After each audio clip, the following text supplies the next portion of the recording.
तो बच्चों डिफरेंशिएशन हमने पूरा पढ़ लिया है। अब बात करते हैं उसके एप्लीकेशन की।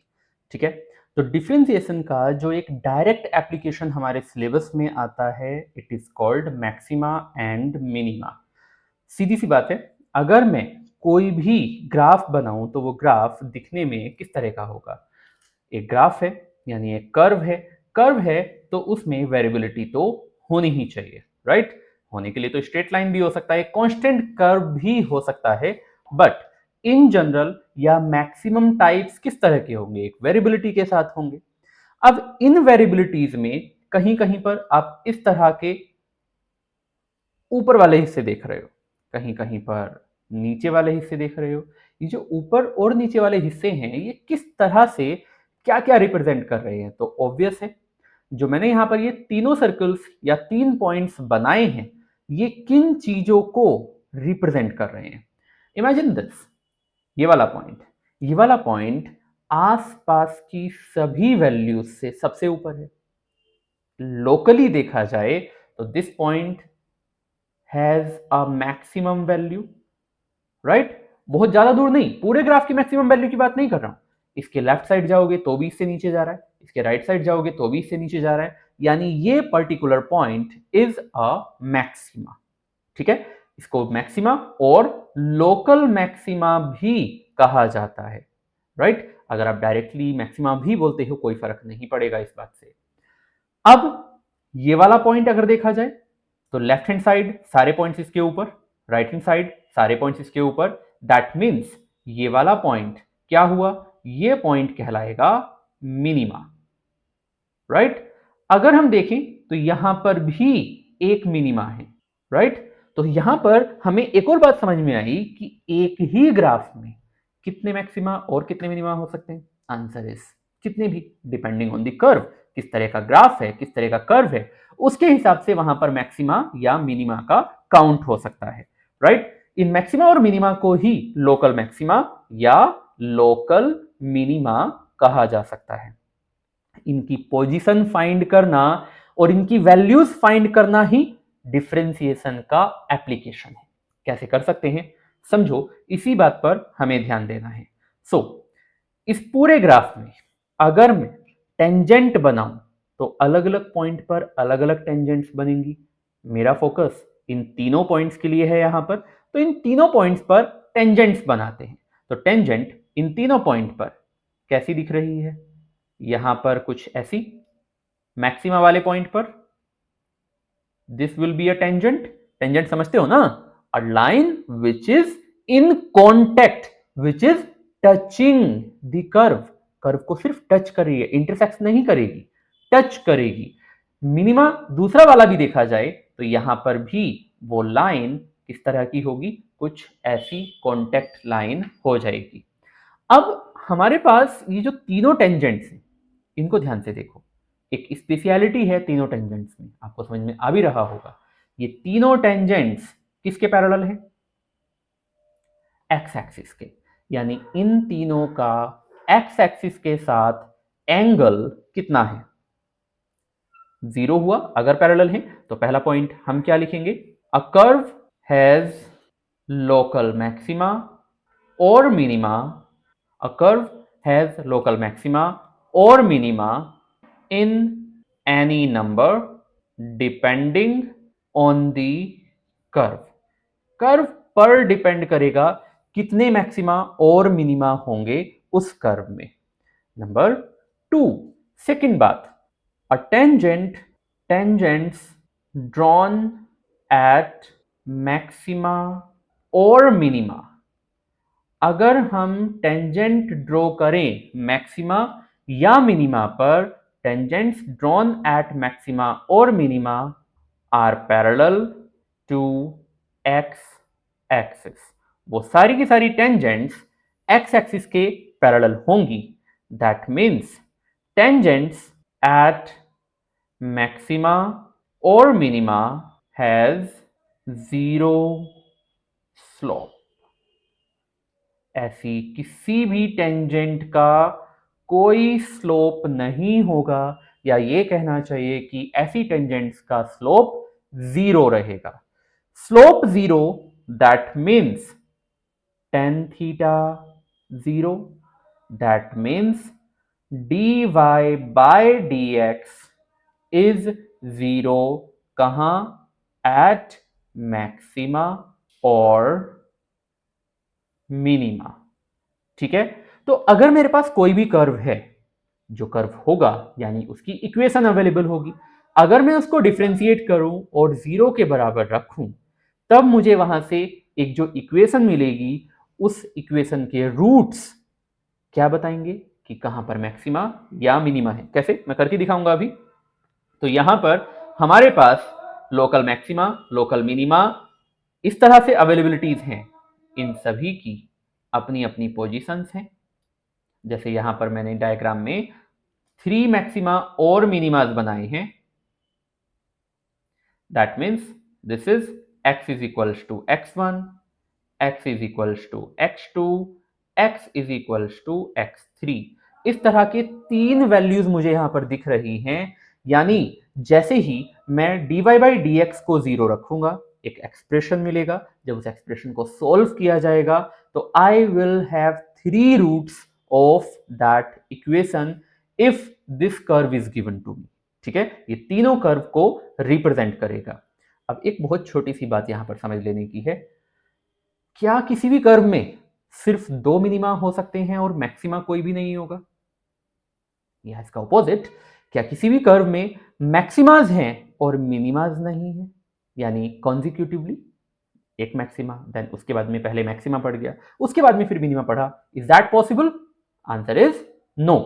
हमेशा maxima and minima alternative pattern में होंगे। पहले मिनिमा, तो फिर उसके बाद में मैक्सिमा आएगा, तब जाकर मिनिमा आएगा, फिर मैक्सिमा, फिर मिनिमा, फिर मैक्सिमा, फिर मिनिमा। ओके, यानी अगर मुझे इनमें से किसी एक के बारे में पता लग जाए, किसी भी एक के बारे में, कि eight x1 I have minima, तो मुझे x2 और x3 के लिए सॉल्व करने की जरूरत नहीं है। सिर्फ मैं उनकी वैल्यूज को अरेंज करूंगा असेंडिंग ऑर्डर में, और अगर x1 मेरे पास मिनिमा है तो x2 मैक्सिमा होगा, x3 मिनिमा होगा, एंड ऑल्टरनेटिवली ये चलेंगे। कोई बात नहीं, सबसे पहले हम यहीं तक बात करते हैं किस तरह से x1, x2, x3 की वैल्यू ढूंढी जाती है। Let's solve a curve and equation based on this. So imagine हमें क्वेश्चन दिया जाता है जिसमें पूछा जाता है कि सिर्फ पोजीशन बताओ कि कहां पर मैक्सिमा और मिनिमा हो सकते हैं। इतना भी नहीं बताना कि किस पर मैक्सिमा और मिनिमा होगा, सिर्फ वो पोजीशंस बतानी है। राइट, तो क्वेश्चन है आपके सामने, find the position of maxima and minima for the curve y is equal to 2x³ plus 15x square plus 36x plus 10। तो जैसा कि मैं बता रहा था, ऐसे क्वेश्चंस को सोल्व करने के लिए आपको डिफरेंशिएशन सीखने की जरूरत पड़ती है, जो हमने प्रीवियस वीडियोस और क्लासेस में सीखा था, उसी का हम यहां पर नॉलेज यूज करेंगे। सो जो दिया गया है उसी के लिए हम कंडीशन बनाएंगे।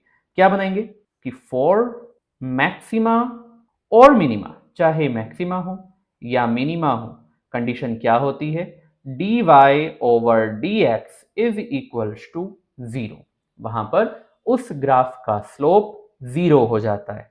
When you differentiate this, तो कितना हो जाएगा, 2 into x³ यानी 3x square plus 15 into 2x plus 36 into 1 is equals to 0। Right, जो टर्म हमारे पास यहां पर बनी है क्या बन गई, 6x square plus 30x plus 36 is equals to 0। तो हमारे पास एक क्वाड्रेटिक इक्वेशन है जिसको थोड़ा सा सिंप्लीफाई भी कर लेते हैं, लाइक 6 सभी में कॉमन दिख रहा है, तो x square plus 5x plus 6 is equals to 0, ये हमें यहां पर दिख रहा है।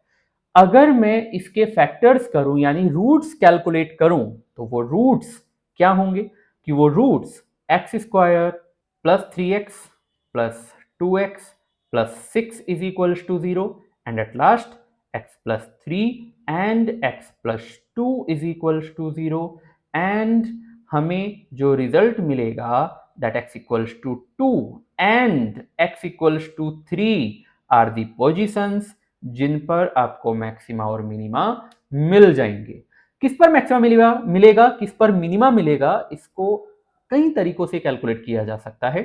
One of the possible condition, जैसे मैं पूरा एक मेथड भी बताऊंगा, but one of the possible condition, अगर आपके पास दो ही पॉइंट्स आ रहे हैं, इन दोनों को आप y में रखकर देख लीजिए, राइट। अगर इमेजिन मैं इन दोनों पॉइंट्स को y में रखता हूं, तो जहां पर वैल्यू कम आए वो मिनिमा, जहां पर वैल्यू ज्यादा आए वो मैक्सिमा। ऑल्दो इसका चेक करने का एक और तरीका होता है, तो चलो यहां पर जस्ट फॉर आवर सेक हम इसको सॉल्व करके देख लेते हैं। जो भी वैल्यू आएगी एटलीस्ट वेरीफाई हो जाएगा जब हम मेथड पढ़ेंगे, राइट। तो क्या होगा, at x equals to 2, y कितना आने वाला है 2 इंटू एक्स क्यूब यानी 2 cube means 8 plus 15 into x square यानी 4 प्लस 36 इंटू 2 यानी 72 प्लस 10, और हमें क्या मिल जाएगा यहां से 16 plus 60 plus 10 and the answer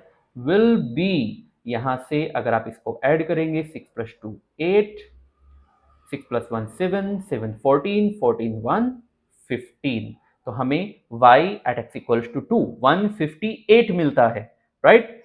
eight x equals to 3, अच्छा डायरेक्टली फंक्शन देखकर बता पाओगे कि इससे ज्यादा वैल्यू आएगी या इससे कम वैल्यू आएगी? सीधे सीधे दिख रहा है 3 पर ज्यादा वैल्यू आएगी, क्यों? सारे एडिटिव टर्म हैं, कोई सब्ट्रैक्ट नहीं होगा, कहीं पर कोई नेगेटिव साइन नहीं है, तो जितनी आप वैल्यू x की ज्यादा रखोगे ना ही कोई डिवीजन में है, ताकि ये वैल्यू हमेशा बढ़ती जाएगी। कोई बात नहीं, करके देख लेते हैं एक बार। तो y is equals to 2 into 3 cube that means 27 plus 15 into 3 square that means 9 plus 36 into 3 and plus 10 यहां पर रहेगा। अगर हम इसको भी सोल्व करें तो यहां से हमें मिल जाएगा 54 135 108 प्लस 10। अगर मैं इनको ऐड करूं तो यहां से मुझे मिलने वाला है 5 and 4 9 plus 8 17, 5 3 8 plus 1 9 and 10। Now 1 plus 1 2 and एक कैरी यानी 307। तो सीधे यहां से देखकर भी हम ये बता सकते हैं कि कौन सी वैल्यू पर मैक्सिमा है, कौन सी वैल्यू पर मिनिमा है।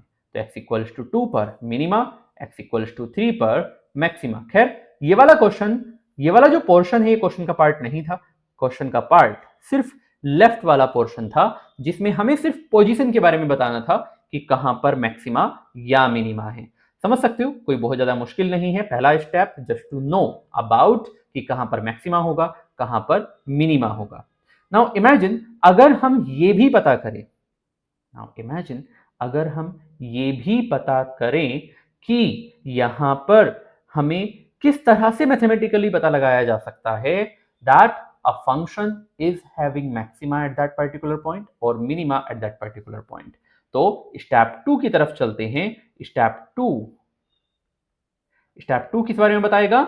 Knowing whether the function has a maxima or minima। ठीक है, कि फंक्शन वहां पर एक मैक्सिमा कैरी कर रहा है या मिनिमा कैरी कर रहा है, कैसे हमें पता लगेगा? तो ऐसा करने के लिए what do we do that step number 2 में कि हम y को सेकेंड टाइम डिफरेंशिएट करेंगे। ओके, हम y को सेकेंड टाइम डिफरेंशिएट करेंगे। After differentiating y second time हम यहां पर x1 एंड x2 की वैल्यू रखेंगे। So if dy by dx d square y by dx square at x equals to x1, अगर ये वैल्यू पॉजिटिव आई तो हम क्या कहेंगे? At x equals to x1 y has minima, and if d square y by dx square at x equals to x2 comes out to be negative, then at x equals to x2 y has maxima। ठीक है, y हमारे पास यहां पर maxima रहेगा, ये हम बता सकते हैं। तो ऐसी कंडीशन में, ऐसी सिचुएशन में हमें ये पता करना कि y का मैक्सिमा है यहाँ पर या नहीं, सिंपल से दो तरीके हैं। या तो आपके पास जितने रूट्स आए हैं उन सभी को y में रख लीजिए, जिसकी वैल्यू ज्यादा आए वहां पर मैक्सिमा और कम आए तो मिनिमा, या फिर आप इस तरीके से सेकेंड डिफरेंशिएशन से जज कर लीजिए किस तरह से यहां पर मिनिमा आएगा और मैक्सिमा आएगा। दोनों ही तरीके इक्वली इंपॉर्टेंट हैं, राइट। आपका जैसे मन करे वैसे आप कर सकते हैं। वैसे खाली स्टेप 1 निकालना भी अच्छा खासा इंपॉर्टेंट होता है। इसमें हमें यह पता लग जाता है कि किस जगह पर मैक्सिमा या मिनिमा आने वाला है, राइट। तो चलते हैं एक क्वेश्चन की तरफ। पूरा फुल फ्लेज्ड क्वेश्चन किस तरह का होगा इस पर बेस्ड।